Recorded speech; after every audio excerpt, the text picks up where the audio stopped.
ఎన్టీఆర్ ఇప్పటికే temper, Nannaku Prematho, Janata garage లాంటి 3 block buster హిట్లతో మంచి జోరు మీదున్నాడు.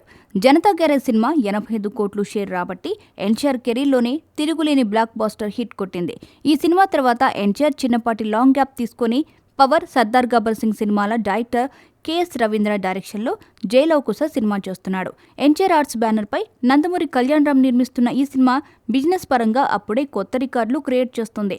ఈ సినిమాకు 80 కోట్ల థియేట్రికల్ బిజినెస్ ఆఫర్లు వస్తున్నాయట. అలాగే శాటిలైట్ బిజినెస్ కూడా క్లోజ్ అయినట్టు తెలుస్తోంది.